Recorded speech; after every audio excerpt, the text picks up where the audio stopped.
గంగావతరణము యొక్క కథ విన్నంత మాత్రము చేత కొన్ని వందల జన్మముల క్రింద చేసినటువంటి పాపముల యొక్క సంచితము భస్మమైపోతుందని చెప్పారు. అంత పరమ పవిత్రం. శ్రీమద్ రామాయణం బాలకాండలో వాల్మీకి మహర్షి చెప్పుకున్నారు గంగావతరణ ఘట్టాన్ని. నిష్కారణంగా చెప్తారా? దాని వెనకాతల ఎంత పవిత్రత లేకపోతే ఈ కథ చెప్పారు. రాముడు 1కి 10 మార్లు అడిగి చెప్పించుకున్నాడు విశ్వామిత్రుడి చేత. విశ్వామిత్రుడు ముందు సంక్షిప్తంగా చెప్పాడు గంగావతరణాన్ని. ఒప్పుకోలేదు రామచంద్రమూర్తి. నాకు ఇంకా వినాలనుంది గురుదేవా, త్రిపథగగా అసలు ఆ గంగ ఎందుకు అవతరించింది నాకు చెప్పవలసింది అని గురువు యొక్క పాదములు పట్టి ప్రార్థిస్తే, తన శిష్యుని యొక్క దైన్యమును చూసి ఉండలేక, ఆయన యొక్క ఆర్తిని చూసి చెప్పకుండా ఉండలేక, నిండిపోయినటువంటి బింది అంచుల నుండి నీరు కారిపోయినట్లు తాను అనుభవించినటువంటి భగవంతుని యొక్క వాత్సల్యాన్ని గుణాన్ని తనలో దాచుకోలేక విశ్వామిత్రుడి యొక్క నోటి నుండి వాక్కులై ప్రవహిస్తే వచ్చినటువంటి కథ గంగావతరణం. అంత పరమ పవిత్రమైనటువంటి గంగావతరణం గురించి ఒక మాట చెప్తారు. ఏమా మాట? భజగోవింద స్తోత్రంలో ఆనందగిరి ఒక శ్లోకం చెప్తారు. భగవద్గీత కించితి ధీత గంగాజలలవ కణికాపీత సకృతపేన మురారి సమర్చ క్రియతే తస్య యమేన నచర్చ. యమధర్మరాజుతో చర్చ ఉండదుట. ఏమిటి యమధర్మరాజుతో చర్చ? మేము ఎప్పుడైనా పిలిచామా డిస్కషన్స్ కి అంటే? ఉంటుంది చర్చ. ఎప్పుడు ఉంటుంది? చిట్ట చివరి కాలంలో ప్రాణోత్క్రమణం అయిపోతున్నప్పుడు ఆయన ప్రతినిధులుగా ఆయన భటులు వస్తారు. వచ్చి పాశములు వేసి లాగుతూ ఉంటారు. బ్రతికియున్నన్నాళ్ళు నీ భజన తప్పను కాని మరణకాలమునందు మరతునేమో ఆవేళ యమదూతలాగ్రహంబున వచ్చి ప్రాణముల్ పెకలించి పట్టునప్పుడు కపవాత పైత్యముల్ కప్పగా శ్రమచేత కంపముద్భవమంది కష్టపడుచు నారాయణాయంచు నా జింహతో నిన్ను పిలుతునో శ్రమచేత పిలువలేను నాటికిపుడి నీనామస్మరణ చేతు చివినిడవయ్య భూషణ వికాస శ్రీధర్మపుర నివాస దుష్ట సంహార నరసింహ దురిత దూరా అంటారు. ఆ పాశాలు వేసి లాగేస్తుంటే కపవాత పైత్యములు ప్రకోపించేస్తే ఆ ప్రాణవాయువు వ్యానం దొరకకుండా అటు ఇటు పరిగెడుతుంటే భయంకరమైన రూపాలతో భటులు లాగేస్తుంటే నా వాళ్ళున్నారు నేను రానని జీవుడు ఏడుస్తుంటే ఆనాడు చర్చ అవుతుంది.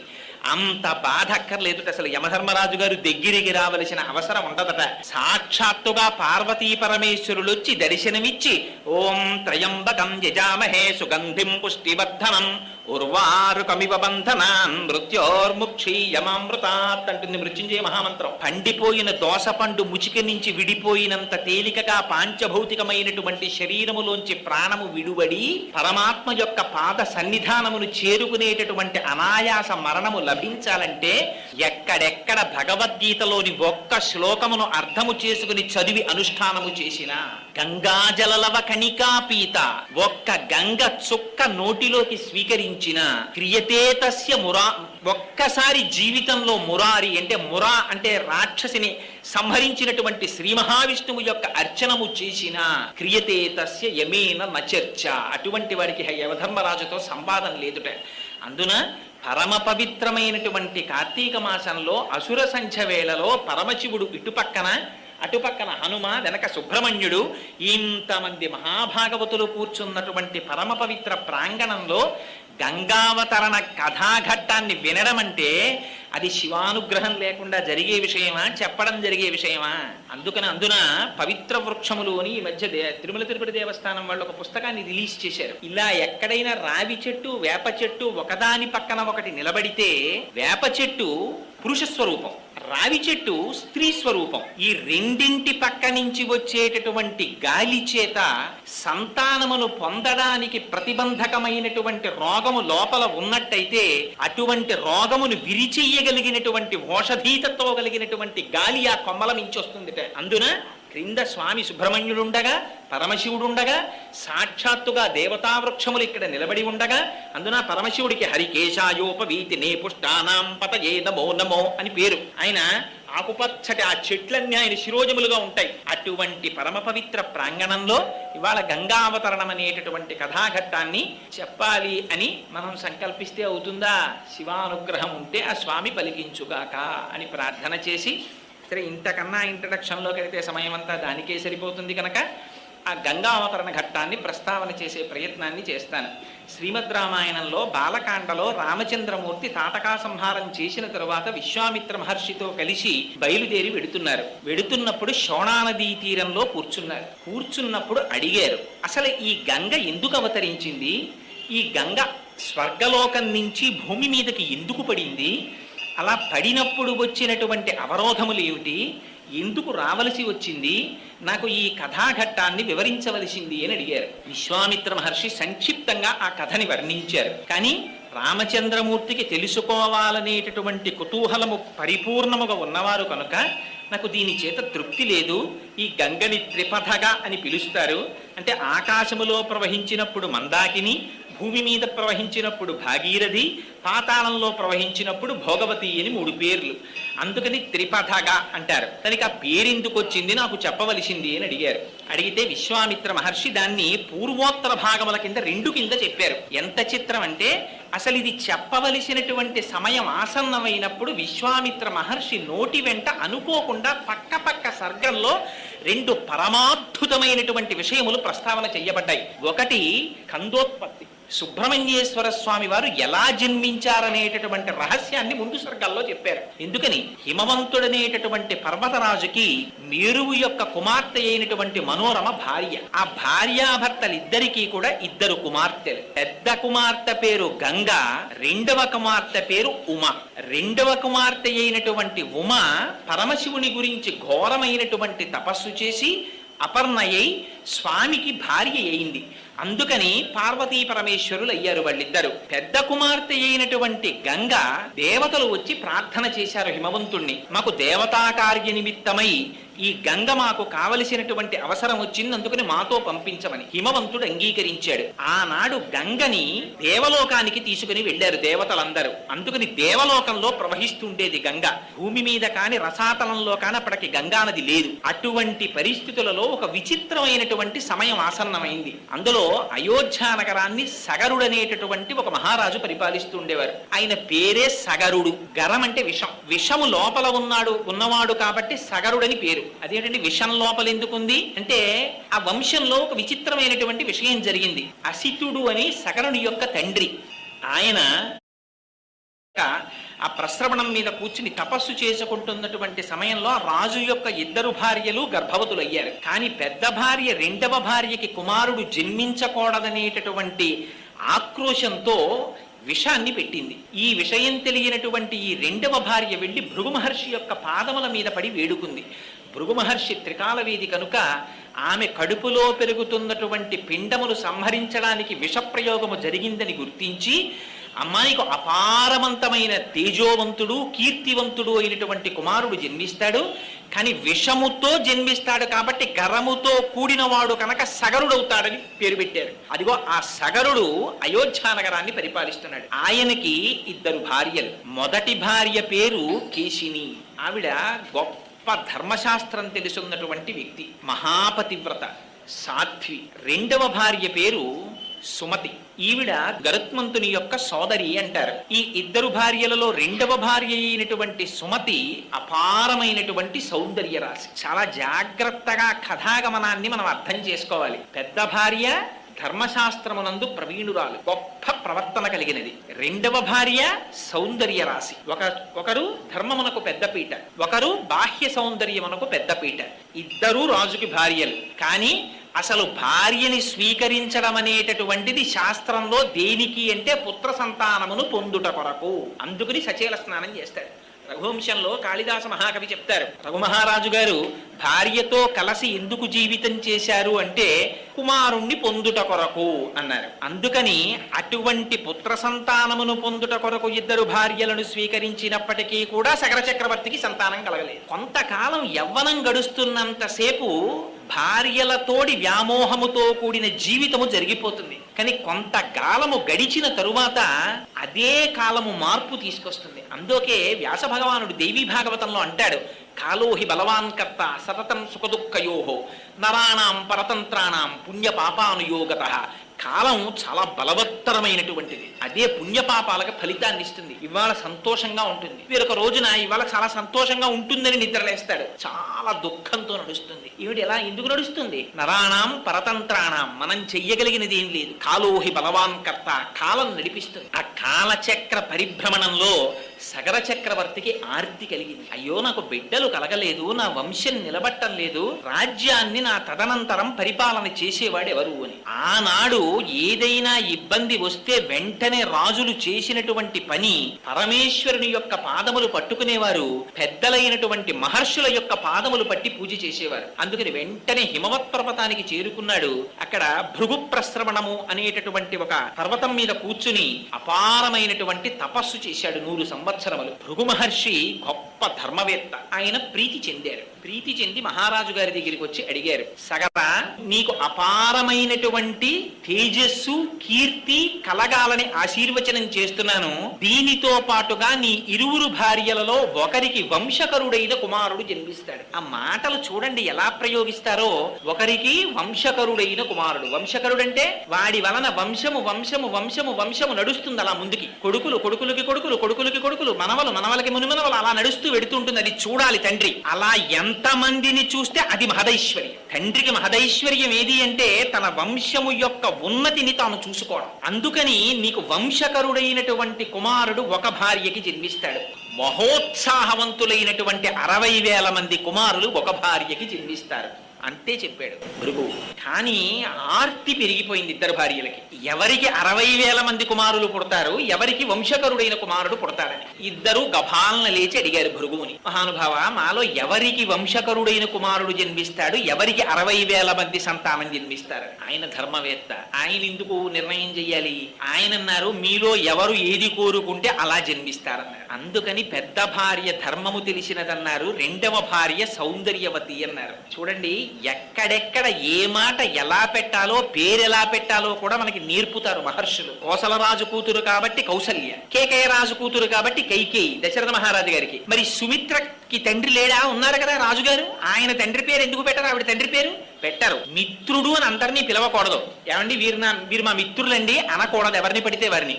వీరు మా స్నేహితులండి అని చెప్పాలి. మిత్రుడు అని చాలా తక్కువ మందినే చెప్పాలి. ఎవరు మిత్రుడు?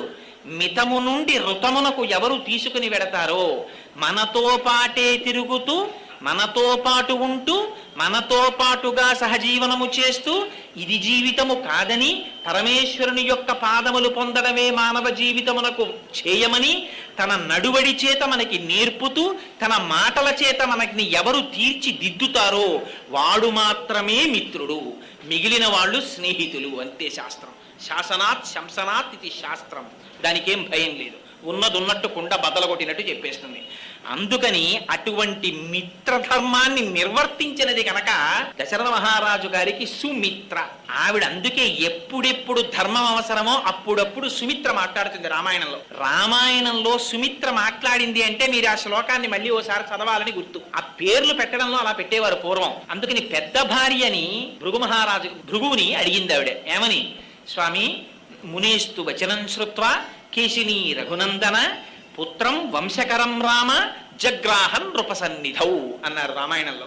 ఆవిడ భృగువుని ప్రార్థన చేసిందిట, నాకు వంశకరుడైనటువంటి కుమారుడు కావాలి అని అడిగింది. ఎందుకు వస్తుంది భార్య భర్త చెయ్యి పట్టి? ఆయన యొక్క వంశమును ఉద్ధరించుట కొరకు. ఇవాళ రేపు తెలిసి తెలియనటువంటి అగత్యంతో కూడిన మాటలు చాలా మంది నోటి వెంట వస్తాయి. రామాయణం ఇతర పురాణాలు ఎర్రశిరాతో అండర్లైన్ చేసి చెప్పే ఇలాంటి తప్పుడు మాటలు మాట్లాడకూడదని. పెళ్లి జరుగుతుంటుంది, ఎవరైనా పెద్దవాళ్ళు కొత్తగా పెళ్ళైన వధూవరులు వచ్చి నమస్కారం చేస్తే అక్షతలు వేసి శీఘ్రమేవ సుపుత్రాప్రాప్తిరస్తు అన్నారనుకోండి, ఆ కన్యాదాత గారి తండ్రి శకున పక్షిలా అక్కడే ఉండో మాట అంటాడు. ఇప్పుడే పిల్లలు ఎందుకండి, వాళ్ళని సంతోషంగా గడపనివ్వండి అంటాడు. ఆ తరువాత అదే తండ్రి వచ్చి కనపడ్డ ప్రతివాడి కాళ్ళు పట్టుకుంటాడు. ఏం చేస్తే మా అమ్మాయికి పిల్లలు పుడతారండి, ఏం చేస్తే మా అబ్బాయికి పిల్లలు పుడతారండి అని. అనకూడని మాట నోటి వెంట రాకూడదు. ఏ మాట ఎందుకో తెలుసుకుని బ్రతకాలి. స్త్రీ పురుషుని యొక్క జీవితంలో ప్రవేశించేది దేని కొరకు? వంశాన్ని మార్చుకుని, ఇంటి పేరు మార్చుకుని, గోత్రాన్ని మార్చుకుని వేరొక పురుషుడి చెయ్యి పట్టుకుని ఆ ఇంటికి ఎందుకు ఎడుతోంది? ఆ వంశాన్ని ఉద్ధరించుట కొరకు. అది ఆశీర్వచనం. అందుకే పెద్దలైన వారు లేచి వచ్చి విరగనటువంటి నడుము కలిగిన అక్షతలు చేతపట్టి ఆశీర్వచనం చేస్తున్నప్పుడు శ్రద్ధాభక్తులతో ఔదల తాల్చి అంగీకరించాలి. చేత కాకపోతే మౌనంగా ఉండాలి. లేనిపోని మాటలు మధ్యలో మాట్లాడకూడదు. అందుకని ఆవిడ ధర్మం తెలిసున్నది కనుక అడిగింది. నాకు పుత్రం వంశకరం రామ జగ్రాహం నృపసన్నిధౌ, నాకు వంశకరుడైన కుమారుడు కావాలని అడిగింది. భర్త గారి కీర్తి నిలబెట్టడానికి. రెండవ భార్య అయినటువంటి సుమతి భృగు మహర్షిని ప్రార్థన చేసింది. నాకు షష్ఠి పుత్ర సహస్రాణి, ఎటువంటి పుత్రులు కావాలి? 60,000 మంది పిల్లలు కావాలి నాకు. వాళ్ళు ఎటువంటి వాళ్ళు? మహోత్సాహం కీర్తిమతో జగ్రాహ సుమతి సుతాం, 60,000 మంది మహా ఉత్సాహవంతులైనటువంటి కొడుకులు కావాలని. ఇవన్నీ నేను ఇంకా లోపలికి వ్యాఖ్యానం చేస్తే కొందరి మనస్సులు బాధపడతాయి. అందుకని నేను చెప్పట్లేదు కానండి, కొంచెం జాగ్రత్తగా అర్థం చేసుకోవాలి ఆ శ్లోకాన్ని. మహోత్సాహులైన పిల్లలు 60,000 మంది కావాలి. అలాగేనన్నారు మహర్షి. విడతీశారు. సంతానం అంటే ఎలా ఉంటుందో చూపించారు. ఇంటికి వెళ్ళిపోయారు రాజ్యానికి. చాలా సంతోషంగా ఉన్నాడు సగరుడు. భార్యలిద్దరూ గర్భాన్ని దాల్చారు. పెద్ద భార్య అయినటువంటి కేశినికి ఒక కుమారుడు జన్మించాడు. ఆయనని అసమంజసుడు అని పేరెట్టారు. ఆ పేరు చూడండి, అసమంజసంగా ఉందండి మీరు చెప్పింది అంటాం. ఆయన పేరు అసమంజసుడు. రెండవ భార్య అయినటువంటి సుమతికి ఒక మాంసఖండం పుట్టింది. దాంట్లో 60,000 మంది చిన్న చిన్న పిల్లలు వచ్చారు. అందులోంచి ఋషి వాక్యం ఎక్కడికి పోతుంది? దీక్ష తీసుకున్నవాడు, నిత్య తపస్వి, ఎల్లకాలముల యందు మంత్రార్థమును లోపల తిప్పుతూ ఉండేటటువంటి స్వభావం ఉన్నవాడు, త్రికాల సంధ్యావేది, వేదం చదువుకున్నవాడు, నిరంతరం వేదాన్ని పలుకుతూ ఉండేవాడు. అటువంటి వారి నోటి వెంటొచ్చినటువంటి మాట సత్యం అవుతుంది. వాళ్ళు సత్యం చెప్పడం కాదు, వాళ్ళు చెప్పినది సత్యం అవుతుంది. శంకర భగవత్పాదుల సౌందర్యలహరిలో జపో జల్పశిల్పం సకలమపి ముద్రా విరచన అని వర్ణిస్తారు ఆ శ్లోకంలో. అందుచేత మహర్షి చెప్పారు, అదే జరిగింది. 60,000 మంది పిల్లలు ఒక మాంసఖండంలోంచి వచ్చారు. వాళ్ళు మరీ చిన్నవాళ్ళు, ఎలా బ్రతుకుతారని ఇప్పుడు మనం అంటున్నామే, ఏదో పిల్లలందరినీ తీసుకెళ్లారండి ప్రిమిచ్యూర్డ్ బర్త్, అందుకని ఏదో ఆ గదిలో పెట్టారు పెంచారని మనం అంటామే. ఆ ప్రక్రియ అంతా రామాయణంలో చెప్పారు. ఈ 60,000 మంది పిల్లల్ని తీసుకెళ్లి నీతి భాండములలో పెట్టారు. పెట్టి ఆ పిల్లల్ని పెంచారు. దాదులు పెంచితే 60,000 మంది పెద్దవాళ్ళు అయ్యారు. ఇటు అసమంజసుడు పెద్దవాడయ్యాడు. ఈ 60,000 మంది పిల్లలు మహోత్సాహులయ్యారు. వాళ్ళకి ఏమిటి? అన్నింటికీ ఉత్సాహమే. ఇది చెయ్యడమా చేయకపోవడమా వివేకం కాదు. ఇలా అనేటప్పటికీ ఉత్సాహం అంతే, చేసేయడమే. ప్రతిదానికి ఉద్రేకమే, అటువంటి స్వభావం. దాంతో వీళ్ళు మహోత్సాహం కీర్తిమతో జగ్రాహ సుమతి సుతాం, అటువంటి పిల్లలు పుట్టారు. అందుకని ఇటుపక్క అసమంజసుడు పెద్దవాడయ్యాడు. పేరే అసమంజసుడు కదండి, ఆయనకి యోగ దృష్టి ఉంది. తర్వాత చెప్తారు రామాయణంలో దాన్ని. ఆ అసమంజసుడికి ఒక విచిత్రమైన లక్షణం ఉండేది. పిల్లలందరినీ పిలిచేవాడు రాజ్యంలో ఉన్న వాళ్ళని. పురే రండిరా, మనందరం సరయూ నది ఒడ్డుకెళ్ళి ఆడుకుందాం అనేవాడు. ఆ పిల్లలందరూ పాపం ఈ అసమంజసుడి వెనకాతల వెళ్ళేవారు. వెడితే ఈ పిల్లలందరినీ ఆ నదిలో తోసేసి వాళ్ళ మీదకెక్కి తొక్కి చంపేసేవాడు. వాళ్ళు ఊపిరి ఆడక చచ్చిపోయేవారు. సంతోషపడిపోయి ఇంటికి వచ్చేసేవాడు. ఇది చూశారు చాలా కాలం ప్రజలు. వెళ్ళి రాజుగారికి చెప్పారు, అయ్యా మీ కుమారుడు చేసినటువంటి అకృత్యము వలన మా పిల్లలు ఎందరో సరయూ నదిలో మరణిస్తున్నారు. ఇది శగర చక్రవర్తి అంటే. లేకపోతే మహర్షుల చేత చెప్పబడవు ఆ చరిత్రలు. ఇతరులకి ఎటువంటి శిక్షో తన కుమారుడికి అటువంటి శిక్ష. అట్లా రాజ్యములో ఉండేటటువంటి ప్రజలకి ఉపద్రవాన్ని తీసుకొస్తూ ప్రవర్తిస్తున్నాడు కనుక ఏవం పాప సమాచార సజ్జన ప్రతిపాదక పౌరాణామహితో ముక్తో పుత్రో నిర్వాసిత పురాన్ అన్నారు. వెంటనే రాజ్య బహిష్కారం విధించాడు సగరుడు. నువ్వు రాజ్యంలోంచి వెళ్ళిపో అరణ్యాలకన్నాడు. వెళ్ళిపోయాడు అసమంజసుడు. ఆయనకొక కుమారుడు ఉన్నాడు, వంశకరుణ్ణి కదండి కోరుకుంది మరి. అందుకని అంశుమంతుడు, ఆ అసమంజసుని యొక్క కుమారుడి పేరు అంశుమంతుడు. ఆ అంశుమంతుడు మాత్రం సగర చక్రవర్తి దగ్గర ఉండిపోయాడు.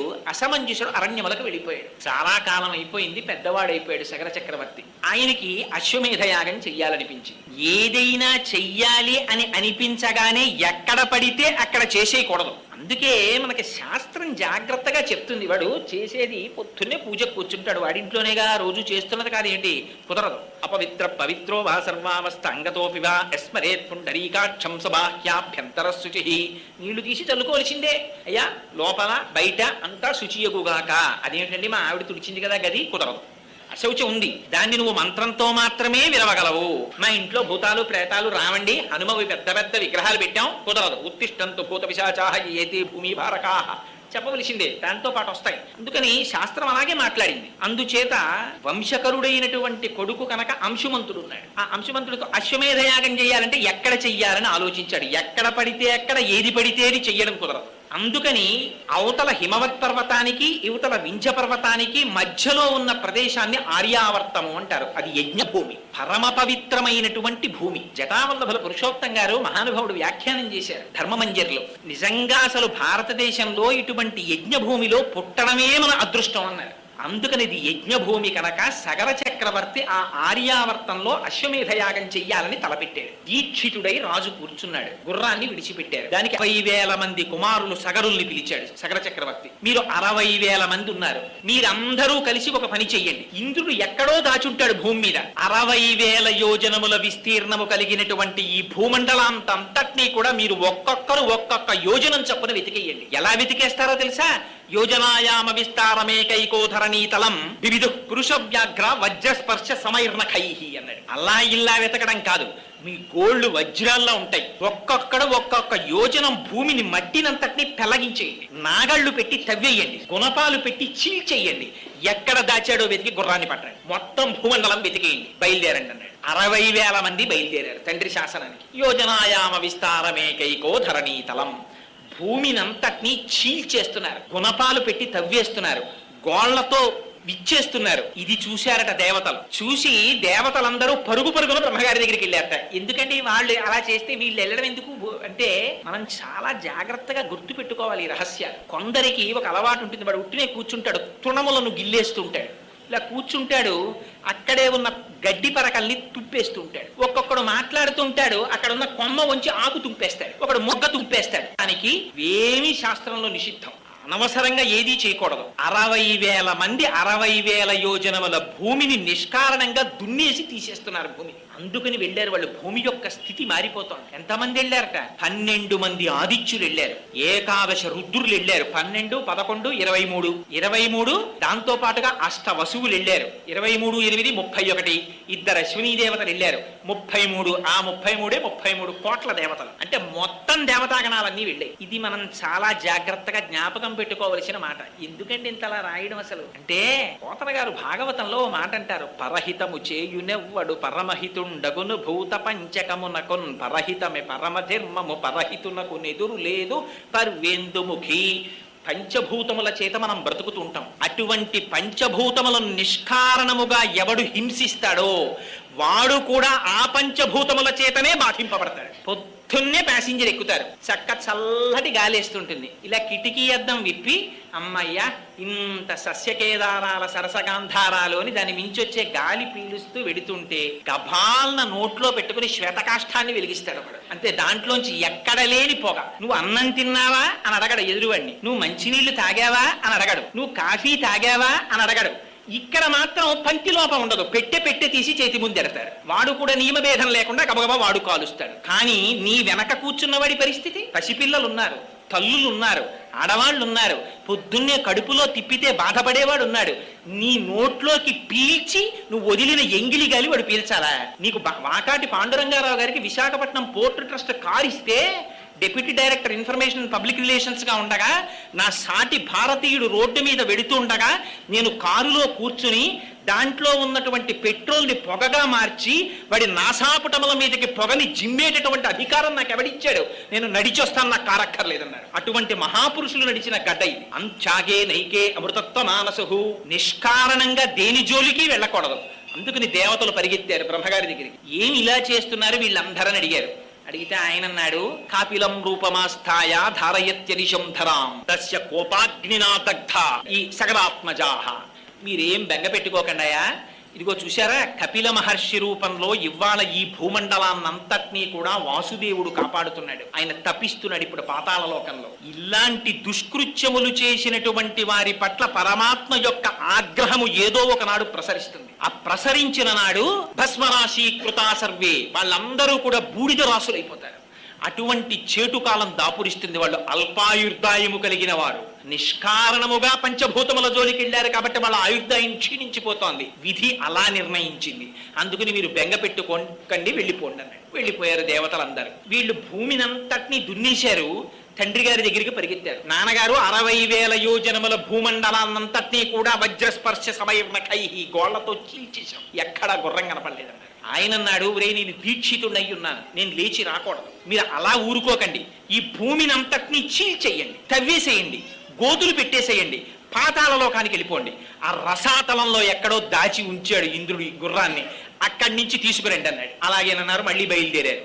బయలుదేరి ఆ భూమండలాన్నంతటినీ కూడా చీల్చేస్తున్నారట. చీల్చి గోతులు తవ్వి లోపలికి వెళ్ళారు. సగరుని యొక్క కుమారులైన సాగరుల చేత తవ్వబడినటువంటి గోతులలోకి తర్వాత కాలంలో వచ్చి నిలబడినటువంటి నీటికే సాగరములని పేరు. ఆ తవ్వి వాళ్ళు లోపలికి వెడుతుంటే రాక్షసులు, నాగులు, పన్నగములు, దేవతలు, మనుష్యులు ఎందరో అడ్డొచ్చారు. అందరినీ సంహరించి లోపలికి వెళ్ళిపోయారు. వెళ్ళిపోతుంటే వాళ్ళు మొట్టమొదట తూర్పు దిక్కుకి వెళ్ళారట.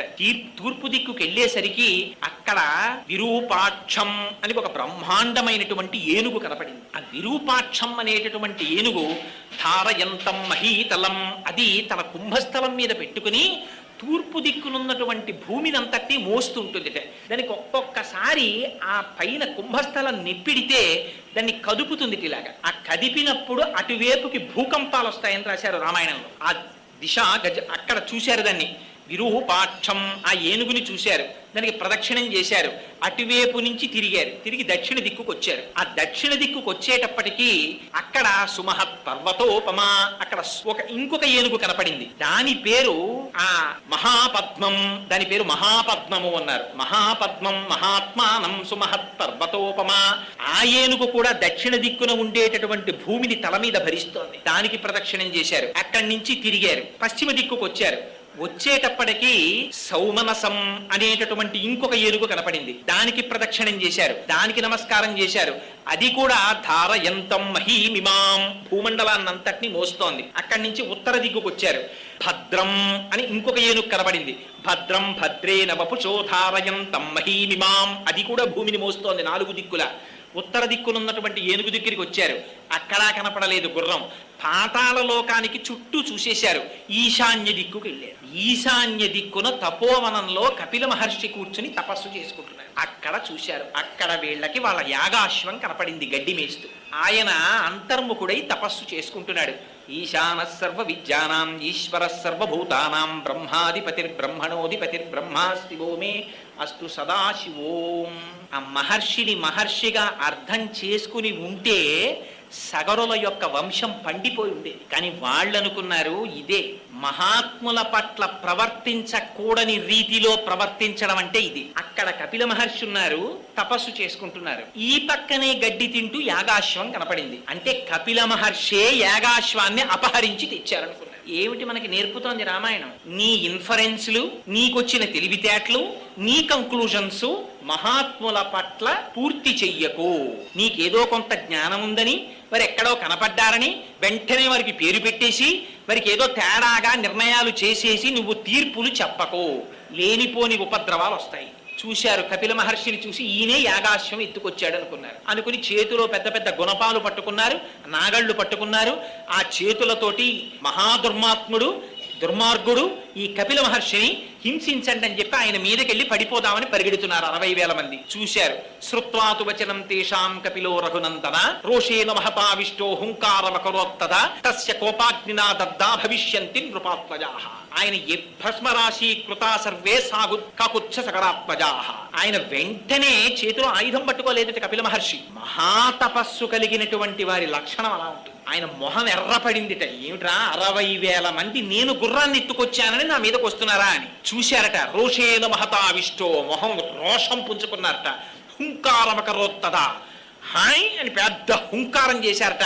సుందరకాండలో చెప్తారు, ప్రమమాధోరసాకాంక్షి కీచిత్తస్య నినాదేన తత్రైవ పతితా భువి.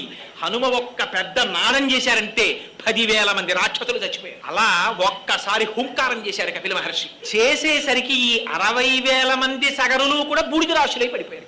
పడిపోయేటప్పటికీ ఆశ్చర్యపోయారు అందరూ. కపిల మహర్షి యొక్క తేజస్సు నుంచి ఉద్భవించినటువంటి కోపాగ్ని చేత కాలి బూడిదైపోయారు. ఈ వార్త ఎంతో కాలం నుంచి ఎదురు చూస్తున్నారు. ఈ సగరులు తిరిగి వస్తారు, గుర్రాన్ని పట్టుకొస్తారని. వీళ్ళు రారు, అక్కడ యజ్ఞం పూర్తవదు. చూశాడు సగరుడు, మళ్ళీ పిలిచాడు అంశుమంతుణ్ణి. ఈ మాట నువ్వెళ్ళు పాతాళానికి, కానీ ఒకటి జాగ్రత్త, వెళ్ళేటప్పుడు నీకు విరోధులైన వారుంటారు కాబట్టి ఖడ్గాన్ని, బాణాల్ని, ధనస్సుని పట్టుకుని బయలుదేరు. పూజనీయులైనటువంటి వ్యక్తులు కనపడినప్పుడు మాత్రం వారిని పూజించి నమస్కరించి మాత్రమే వెళ్ళు.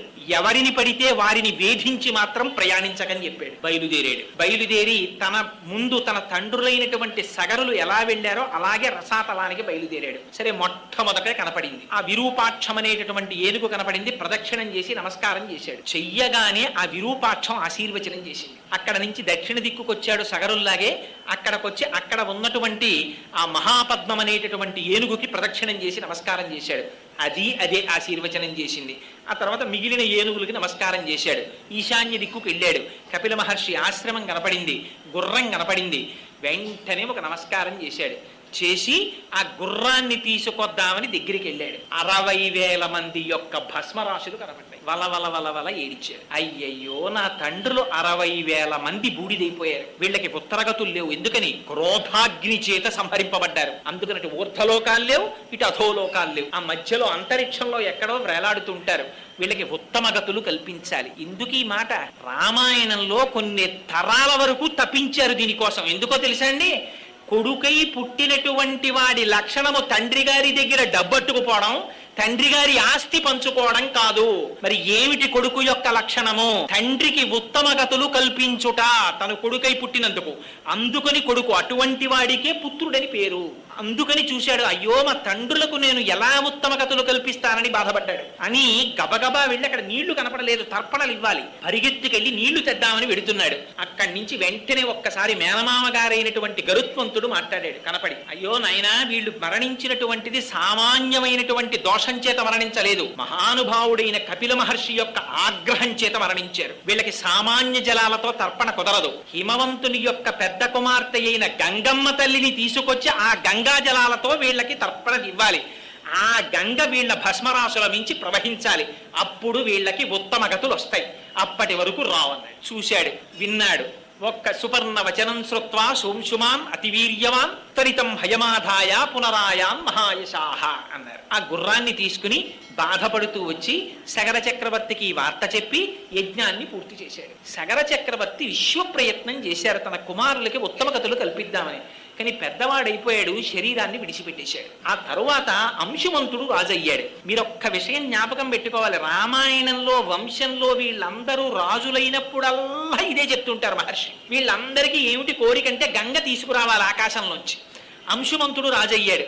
ఎలాగైనా గంగని తీసుకొచ్చి మా పితరుల్ని ఉద్ధరించాలనుకున్నాడు. కానీ ఆయన తపస్సు చేయలేకపోయాడు, గంగని తేలేకపోయాడు, శరీరాన్ని విడిచిపెట్టేశాడు. దిలీపుడు రాజయ్యాడు. దిలీపుడు, అబ్బో దిలీప మహర్షి సామాన్యుడు కాడు, రఘువంశంలో వర్ణిస్తారు. సరే, ఇప్పుడు మనకు అది ఎందుకు కానంటే ఆ దిలీప మహారాజు గారు కూడా తేలేకపోయాడు. ఆ తర్వాత భగీరథుడు రాజు అయ్యాడు. ఆ భగీరథుడు రాజు అవుతూనే నా పితృదేవతల్ని ఎలా రక్షించుకోవాలి, వాళ్ళని ఎలా ఉద్ధరించాలి అని ఆలోచించాట. ఆలోచించి మహానుభావుడు బ్రహ్మగారి గురించి తపస్సు మొదలుపెట్టాడు. ఎవరికి ఏ సమస్య వచ్చినా మొట్టమొదట బ్రహ్మగారి గురించి తపస్సు చేస్తారు. నేను అప్పుడప్పుడు అంటూ ఉంటాను, ఆయన కన్సల్టెంట్ ఫిజిషియన్ లాంటి వాడు అని. అందుకని ఆయనతోనే మొట్టమొదటి తపస్సు ప్రారంభం. ఆయన తపస్సు కూడా ఎలా చేశాడో తెలుసా అండి? భగీరథుడు బ్రహ్మగారి గురించి ఇలా తపస్సు చేసేశాడండి, బ్రహ్మగారు ప్రత్యక్షమైపోయారండి, అలా ఏం చెప్పలేదు రామాయణంలో. చతుర్ముఖ బ్రహ్మగారిని సాకారముగా ఈ కన్నులతో దర్శనం చెయ్యడానికి, తన పితృదేవతల్ని ఉద్ధరించడానికి భగీరథుడు ఎంత ప్రయత్నం చేశాడో చూడండి. ఇవాళ సంవత్సరానికి ఒక్కరోజు తండ్రికి తద్దినం పెట్టడానికి మనకి టైం ఉండట్లేదు. మనం రామాయణానికి వారసులం, సిగ్గుపడాలి మనం నిజంగా. ఆ భగీరథుడు ఎంత తపస్సు చేశాడంటే ఊర్ధ్వబాహు పంచతప అని, ఊర్ధ్వబాహు పంచతప మాసాహారో జితేంద్రియ రస్యవర్ష సహస్రాణి ఘోరే తపసి తిష్ఠిత అన్నారు. ఆయన మామూలుగా తపస్సు చేయలేదట. ఊర్ధ్వబాహు, 2 చేతులు పైకెత్తి ఇలా పెట్టేట. 10 నిమిషాలు పెడితే గోడలు నెప్పెడతాయి మనకి. అలా పెట్టి ఉండిపోయేట ఊర్ధ్వబాహు. పోనీ అలా ఉండడం కాదుట, పంచతప, శరీరాన్ని ఎంత శోషింపజేశాడంటే 4 పక్కల అగ్నిహోత్రాన్ని పెట్టుకున్నట్ట. కన్నులు ముయ్యకుండా సూర్య భగవానుణ్ణి అలా చూస్తూ ఉండేవట. అది ఎంత క్లేశం చూడండి నిజంగా. ఊర్ధ్వబాహు పంచతప మాంసాహారో పోనీ ఇలా ఉండడానికి ఏమంటే కాళ్ళు నొప్పెడతాయని బి కాంప్లెక్స్ మాత్రలు వేసుకోవడం, ఆ ఛాంబర్ ఏసీ చేసుకోవడం ఇలాంటివేం లేవు. అలా ఉన్నప్పుడు మాంసాహారో నెలకొక్కసారి మాత్రమే ఆహారం తినేవట. ఇది కూడా పోనీ ఇంత బాధపడుతున్నాడని ఇక్కడ గోడ నెప్పెడుతోందని తెలియడం, కళ్ళల్లోంచి నీళ్లు వస్తున్నాయని తెలియడం ఇవేం కాదుట. జితేంద్రియ. ఆ మాటలు చూడండి, వాల్మీకి మహర్షి వేసినవి. దేవీ భాగవతంలో వ్యాసుడు అంటాడు, ఇంద్రియాని బలిష్టాని ననియుక్తాని మానద. ఏమిటో నువ్వు ఇన్ని కబుర్లు చెప్తావు, అక్కడికి వెళ్ళిపోయానండి, ఇక్కడికి వెళ్ళిపోయానండి, అది ఇచ్చేసానండి అని చెప్తావు. ఏది నీ కన్ను చూడకూడదన్న దాన్ని చూడకుండా ఆపు చూస్తాను, చూడలేవు. ఇంద్రియాని బలిష్టాని ననియుక్తాని మానద. భ్రమన్ సర్వతీర్థేషు స్నాత్వా స్నాత్వా పునః పునః నిర్మలన్న మనోయావత్ తావత్ సర్వం నిరర్థకం అంటాడు. ఎందుకురా ఎన్ని తీర్థాలు తిరిగితే ఏం సుఖంరా? నీ మనస్సును నువ్వు నిగ్రహించలేకపోతున్నావు. లోకములన్నయున్ గెలిచినాడ ఇంద్రియానీకము చిత్తమున్ గెలువనేరవు. నిన్ను నిబద్దు చేయు భీషణ శత్రులార్వుల ప్రభిన్నుల చేసిన ప్రాణికోటిలో నీకు విరోధి లేడొకడు నిర్పున చూడుము ధనవేశ్వర అంటాడు ప్రహ్లాదుడు హిరణ్యకశిపుడితో భాగవతంలో. లోపల శత్రువుల్నే మనం జయించలేం. కామ క్రోధస్య లోభస్య దేహే తిష్టంతి తస్కరాహ జ్ఞానరత్నాపహారాయ తస్మాత్ జాగ్రత్త జాగ్రత్త అంటారు శంకర భగవత్పాదాచార్యులు. అందుచేత పాపం ఆయన ఊర్ధ్వబాహు పంచతప మాంసాహారో జితేంద్రియ, ఇంద్రియాల్ని నిగ్రహించాడు. అలా ఎన్నాళ్ళు చేశాట తపస్సు? తర్షవర్ష సహస్రాణి, ఏమో లెక్క తెలియదన్న. అలా ఎన్ని సంవత్సరాలు తపస్సు చేశాడో ఆయనకి తెలియదు. ఆయన ఏం క్యాలెండర్లు డేట్లు ఇవన్నీ ఏం చూసుకోలేదు. తర్షవర్ష సహస్రాణి ఘోరే తపసి తిష్ఠిత. ఘోరమైన తపస్సు చేస్తూ ఉండిపోయాడు. ఎవరి కోసం? తన కోసం కాదు. తనకి సంతతే లేదు అసలు భగీరథుడికి. తన సంతతి కోసం కాదు ఈ తపస్సంతా. ఎవరి కోసం? తన పితృదేవతల్ని ఉద్ధరించడం కోసం మనుష్యుడై పుట్టినవాడు చెయ్యవలసినదేది. యథావల్లభుల పురుషోత్తం గారు ధర్మాంజలిలో రాశారు, పితృదేవతారాధన చెయ్యవలసినటువంటి తిథిలో దేవతారాధన చెయ్యవలసిన పర్వదినం వస్తే పితృదేవతారాధన చెయ్యాలా దేవతారాధన చెయ్యాలా అన్న మీమాంస వస్తే పితృదేవతారాధనకే పెద్దపీట వేయాలన్నారు. ఎందుకని? మనుష్యుడిగా పుట్టిన తర్వాత నీ ధర్మం నువ్వు చేసి తీరాలి, విహితం. ఇంత తపస్సు చేస్తే బ్రహ్మగారు ప్రత్యక్షమయ్యారు. ఎలా? దేవతలతో కలిసి ప్రత్యక్షమయ్యారట. ప్రత్యక్షమై చాలా సంతోషించాను భగీరథ నీ తపస్సుకి.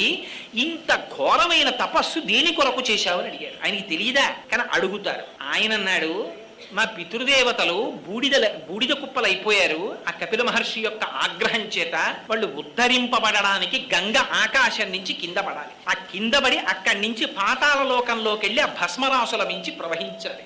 రెండు, నాకు సంతతి లేదు. అక్కడ పితృదేవతలను ఎవరు ఉద్ధరిస్తున్నారు? తాను సంతానంలో వంశంలో ఉన్నాడు కనుక తాపత్రయపడుతున్నాడు. రేపు పొద్దున తనను ఉద్ధరించడానికి వంశం ఉండాలి. మరి పితృదేవతలు సంతోషించాలంటే రెండు చెయ్యాలి. ఏమిటి? పితృ రుణం తీర్చుకోవాలంటే తాను పెళ్లి చేసుకుని పిల్లల్ని కని తీరాలి, అందుకని వివాహం చేసుకోవాలి. రెండవది ఏమిటి? తన పితృదేవతల్ని ఉద్ధరించడానికి కావలసినటువంటి పితృకార్యాన్ని తాను నెరవేర్చాలి. అందుకని మరి తనకి బిడ్డలు కావాలి కదా, అందుకని నాకు బిడ్డలు లేరు. ఆయన అన్నాడు, నీకు బిడ్డలు కలుగుతారు, వరం ఇస్తున్నాను. కానీ మొదటి కోరికున్నదే ఆకాశం నుంచి గంగ కింద పడాలని అడిగావు కదా భగీరథ. అది గంగాయా పతనం రాజన్ పృథివీన సహిష్యతి.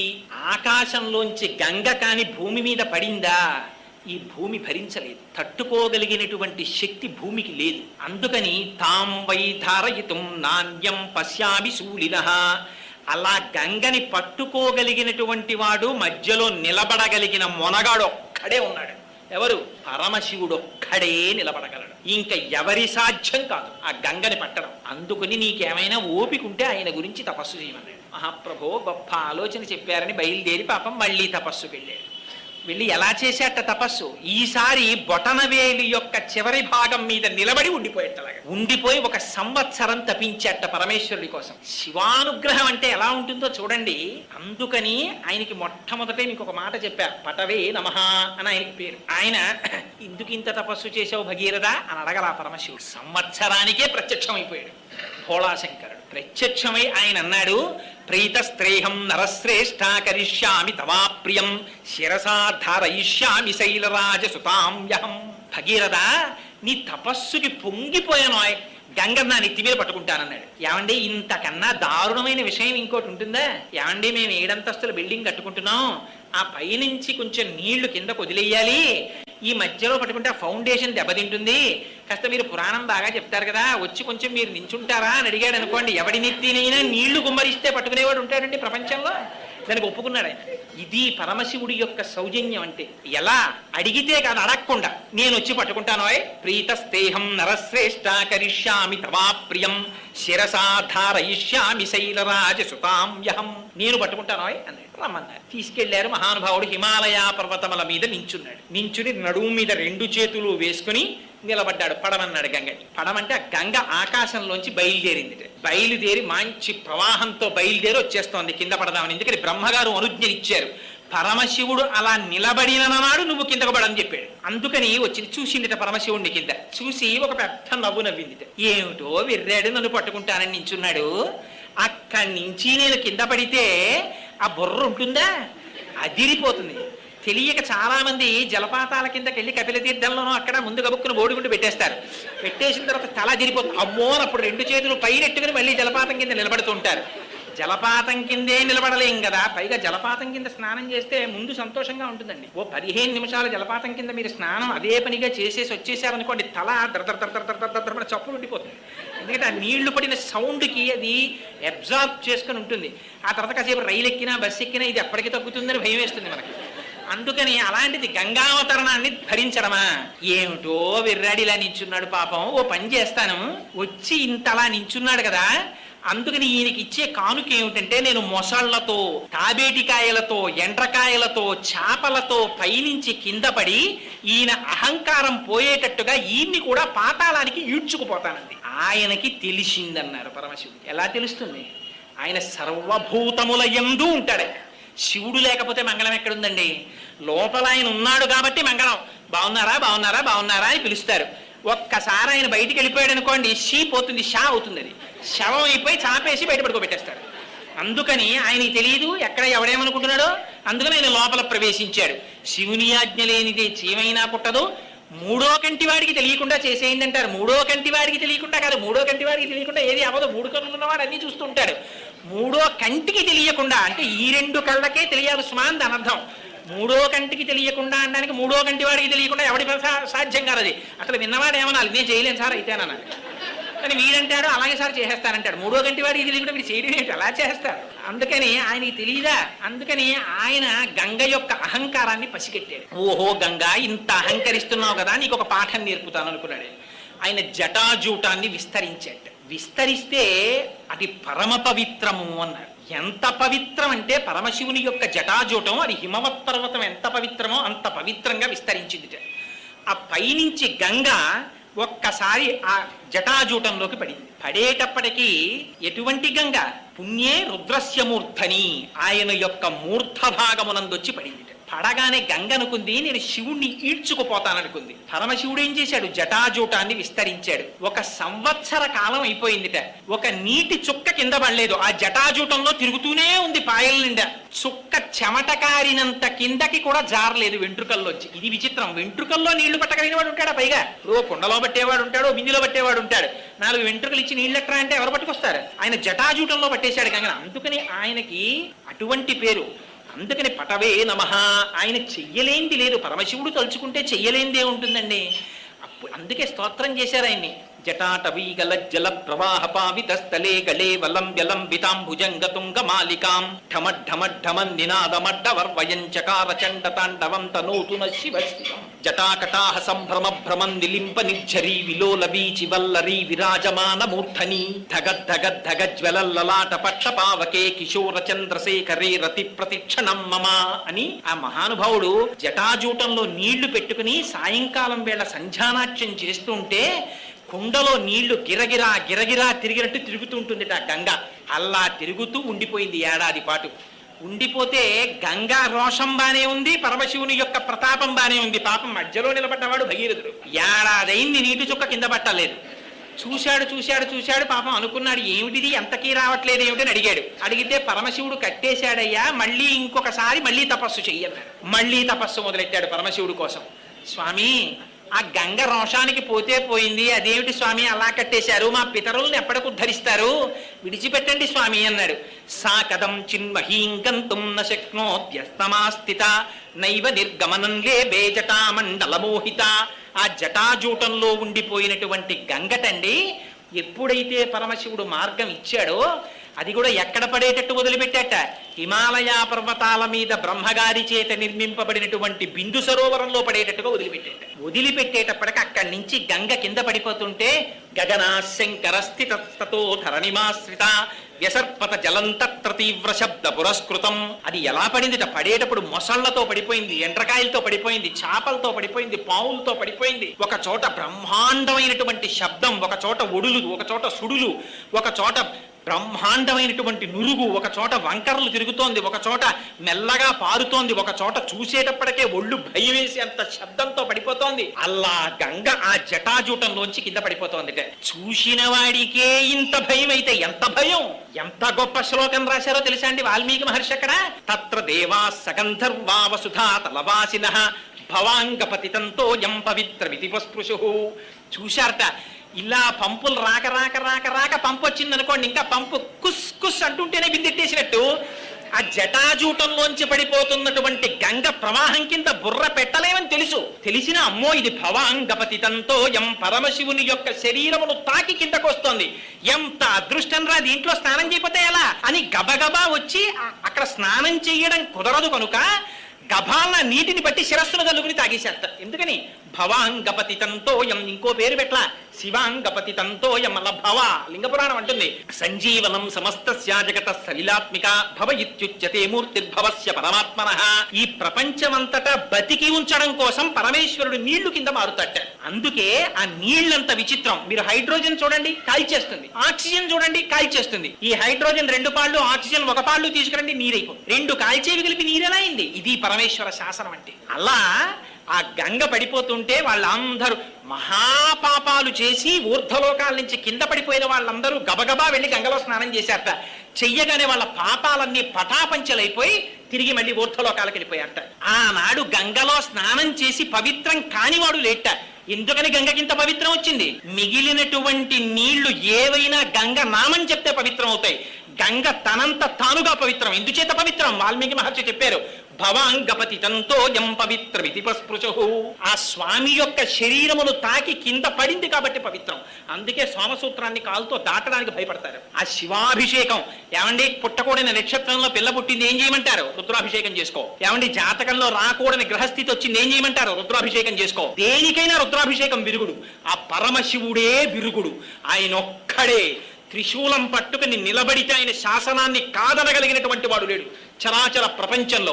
శ్రీశైలే స్వర్ణశృంగే మణిగణ రచితే కల్పవృక్షాలి సీతే స్ఫీతే సంవర్ణ రత్న స్ఫురిత నవగృహే దివ్యపీఠే శుభార్హే ఆసీన సోమచూఢ సకరుణనయన సంగన స్మేరవక్త్ర శంభుశ్రీ భ్రమరీశ ప్రకటిత విభవో దేవతా సార్వభౌమ అంటారు. ఆయన దేవతలకందరికీ సార్వభౌముడు. ఆయన శాసనానికి ఎదురు లేదు. అటువంటి వాడు కనుక అలా గంగని విడిచిపెట్టాట. రంగ తుంగ తరంగ సంఘములతో రంజిల్లు ఘోషంబుతో బంగారంబగు పొంగుతో నురగతో పువ్వాట తుంపర్లతో భంగుల్ సల్పుచు జంఘలించుచన భవోభాగము నుండి జారం గంగమ్మను దల్చితే శిరమునన్ రంజిల్లు శంకర అంటారు. ఆ నురగలతోటి ఆ తుంపర్లతోటి ఆ గంగ తగిలి కింద పడిపోతుంటే ఒళ్ళు తుడుచుకున్న బట్ట ఎలా తడిగా ఉంటుందో అలాంటి తడితో ఆయన జటాజూటం ఉంటుందిట. అందుకని ఆయనకి కపర్ది అని పేరు. ఆ జటాజూటానికి నమస్కారం చేస్తే చాలట తీర్థయాత్రల్లో వచ్చే ప్రతిబంధకాలు రాకుండా యాత్ర పూర్తి. అటువంటి జటాజూటం ఉన్నవాడు పరమశివుడు. అక్కడ నుంచి బయలుదేరి కింద పడింది గంగ.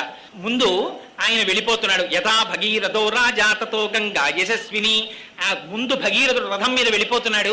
ఆ వెనకాతలే గంగ కూడా వెళ్ళిపోతోంది. ఆయన ఎటు దారి చూపిస్తే అటు వెళ్ళిపోతోంది. ఆ భగీరథుడు జహ్ను మహర్షి ఆశ్రమం పక్క నుంచి వెళ్ళిపోయాడు. వెళ్ళిపోయేటప్పటికి గంగ మామూలుగా వెళ్ళిపోతుందా? ఆయన అంటే మామూలుగా వెళ్ళిపోతాడు రథంతో. అపారమైనటువంటి వేగంతో వెనకాతల ప్రవహిస్తూ వచ్చేసింది. వచ్చి జహ్ను మహర్షి యొక్క ఆశ్రమాన్ని ముంచెత్తేటప్పటికి ఆశ్రమం కొట్టుకుపోయింది. చూశారు మహర్షి, ఏమే గంగా, ఎంత అహంకారం, నా ఆశ్రమాన్ని తుడిచిపెడతావా? చూడు ఏం చేస్తాను అని తన అరచేతిలోకి తీసుకుని గంగను తాగేశాడు. తాగేసేటప్పటికి చుక్క గంగ లేదు. పాపం భగీరథుడు ముందెళ్ళిపోతున్నాడు. వెనకాతల చప్పుడు ఆగిపోయింది. వెనక్కి తిరిగి చూస్తే గంగ లేదు. ఏమిటి ఇది అల్లరే మళ్ళీ వెనక్కి వచ్చాడు. దేవతలు వీళ్ళందరూ స్నానం చేస్తున్న వాళ్ళు హడిలిపోయి గబగబా దిగి వచ్చేశారు. ఇది తపోశక్తి అంటే. ఇంత పరమశివుని యొక్క శరీరమునకు తగిలి వచ్చినటువంటి గంగని పుక్కిట పట్టి తాగేశాడు జహ్నువు. తాగేస్తే వచ్చాయన పాదముల మీద పడ్డాడు. స్వామి, ఏదో గంగ రోషానికి పోయింది, అది నీటి ధర్మం ముంచెత్తింది. అంత మాత్రం చేత నన్ను కరుణించండి, నా పితృదేవతలు ఉద్ధరింపబడాలి, మీరు విడిచిపెట్టండి అన్నాడు. అయితే నీ కోసం విడిచిపెట్టేస్తున్నాను అన్నారు. ఇది ఉత్తమే క్షణకోపస్యా మధ్యమే ఘటికాత్వయం అథమే స్యాదహోరాత్రం పాపిష్టే మరణాంతక. ఎప్పుడైనా గుర్తుపెట్టుకోండి, వాడి ఎలాంటి వాడో ఎలా తెలుసుకోవచ్చో తెలుసా అండి?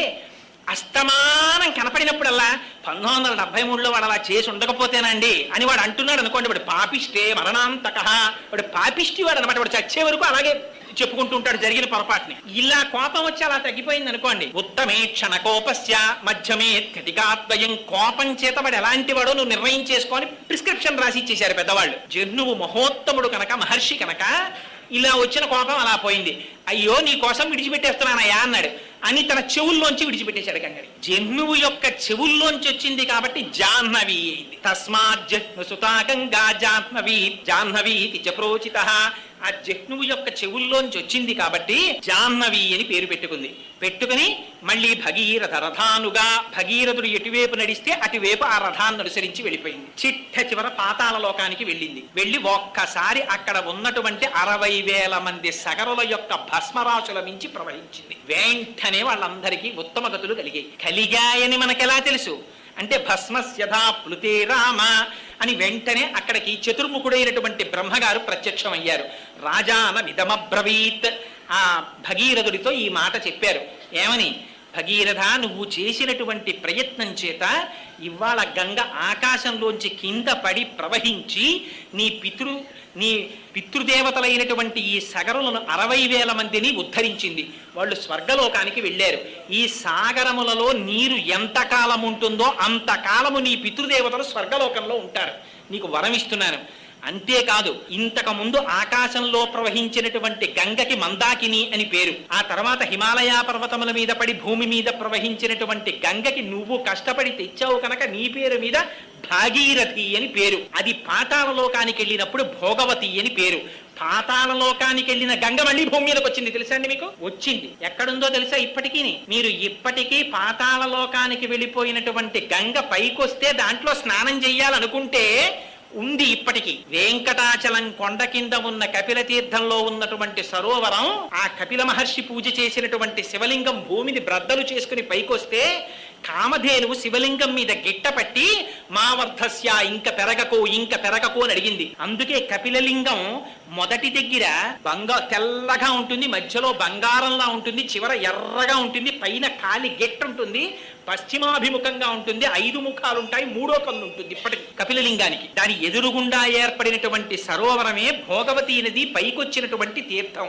ఇప్పటికీ కార్తీక మాసంలో పౌర్ణమి రోజున మిట్ట మధ్యాహ్నం 12 గంటల వేళ 10 నిమిషాల పాటు ఈ బ్రహ్మాండములలో ఉన్న సమస్త తీర్థములు వచ్చి అక్కడ పుష్కరిణిలో చేరుతాయి. అక్కడ స్నానం చేస్తే వాళ్ళకున్నటువంటి పాపరాశి అంతా ధ్వంసం అయిపోతుంది ఇప్పటికీ. అందుకే ఆశ్వీజ మాసంలో కపిలేశ్వరంలో కపిలలింగానికి అన్నాభిషేకం చేస్తారు. 450 కిలోల అన్నం వండి నమక చమకాలు చెప్తూ అన్నంతో అభిషేకం చేసి అన్నలింగం పెడతారు. ఆ లింగం మీద మళ్ళీ అన్నలింగం పెడతారు. 3 గంటలకే ఆ లింగాన్ని తీసి పుష్కరిణిలో నిమజ్జనం చేస్తారు. చేసి కూరగాయలు, పెద్ద పెద్ద ఆనపకాయలు, పొట్లకాయలు, కాకరకాయలు, ఇవన్నీ కాయలుగా ఉడికించేస్తారు. ఉడికించి వాటితో త్రిశూలం, నాగాభరణాలు, 3వ కన్ను ఇవన్నీ పెడతారు. పెట్టి చిట్ట చివర సాయంకాలం ప్రదోష వేళలో ఈ అన్నలింగాన్ని దర్శనమిస్తారు. అన్నలింగాన్ని దర్శనం చెయ్యొచ్చు. అప్పుడు ఆ అన్నలింగం మీద ఉన్న అన్నాన్ని, ఉన్న కాయగూరల్లో కొంత భాగాన్ని కలిపి వచ్చిన వాళ్ళ చేతిలో ప్రసాదంగా ఇస్తారు. అటువంటి అన్నప్రసాదం ఎవరు తింటారో వాళ్ళకి రాబోయేటటువంటి ఎన్ని జన్మలున్నాయో అన్ని జన్మలలో వాడికి అన్నమునందు ఆర్తి ఉండదు, వాడికి దరిద్రం ఉండదు. ఇది నువ్వు తినకు అని డాక్టర్ల చేత వాడు చెప్పబడడు. ద్రాపేయం ధస్సస్పతే దరిద్రం నీలలోహిత. అడుగుతున్నాం కదా తెల్లవారు లేస్తే, స్వామి మాకు ఎటువంటి ఉపద్రవం రాకుండా చతుష్పదే, ఆ 4 పాదాలున్నవి, విపదే, ఇవన్నీ సంతోషంగా ఉండాలని. అదిగో అక్కడికి వచ్చింది భోగవతి మళ్ళీ పైకెక్కి. కానీ గంగావతరణం మాత్రం త్రిపథక వరకు చెప్పారు. ఆ పడినప్పుడే ఆ గంగ హిమాలయ పర్వతాల మీద పడినప్పుడు 3 పాయలు తూర్పు దిక్కుకి వెళ్ళిపోయాయి. వాటికే లాదిని, నళిని, పాదిని అని పేరు. ఈ 3 పాయలు తూర్పు ముఖంగా వెళ్ళాయి, 3 పాయలు పశ్చిమాభిముఖంగా వెళ్ళిపోయింది నీరు. ఆ 3 పాయలు ఇటుపక్కకి వెళ్ళిపోయినటువంటి వాటికే సుచక్షువు, సీత, సింధువు అని పేరు. 7వ పాయ భగీరథుడి వెనకాతలు వెళ్ళింది, అది భాగీరథి. ఇగో ఈ గంగావతరణ ఘట్టాన్ని ఎక్కడ చెప్తున్నారో, ఎవరు వింటున్నారో, ఎవరు ఆ గంగమ్మ తల్లి తల మీద పడుతున్నటువంటి పరమశివుని యొక్క మూర్తికి ఒక్క నమస్కారం చేస్తున్నారో కదా నిలింప నిర్ఝరీ నికుంజకోటరేవసన్ విముక్త దుర్మతి సదాశరస్తమంజలింబహం విముక్తలోలలోచనల్లలాటపాల లగ్నక శివేతి మంత్రముచ్చర సదా సుఖీ భవామ్యహం అంటాడు రావణాసురుడు. నేను ఆ మూడో కన్ను కలిగినటువంటి మహాదేవుడైన పరమశివుడికి నమస్కరించునుగాక అంటాడు. ఆ గంగావతరణం జరుగుతున్నటువంటి సన్నివేశాన్ని మనస్సులో ఒక్కసారి ధ్యానం చేసి ఆ పరమశివుని పాదములకు నమస్కరించినటువంటి వారికి ఇతపూర్వమున్నటువంటి పాపరాశి ధ్వంసం అవడమే కాకుండా సమస్త దేవతల యొక్క అనుగ్రహం వాళ్ళకి కలుగుతుందని, విశేషించి శివుని యొక్క అనుగ్రహం కలుగుతుందని, ఆ కారణం చేత వారు కోరుకున్న కోరికలు తీరడమే కాకుండా వాళ్ళకి సర్వ విధముల శ్రేయస్సు కలుగుతుందని వాల్మీకి మహర్షి రామాయణంలో చాలా తక్కువ విషయాలకి మాత్రమే ఫలస్తుతి చెప్తారు. అలాంటిది గంగావతరణ ఘట్టానికి విశేషమైనటువంటి ఫలస్తుతి చెప్పారు.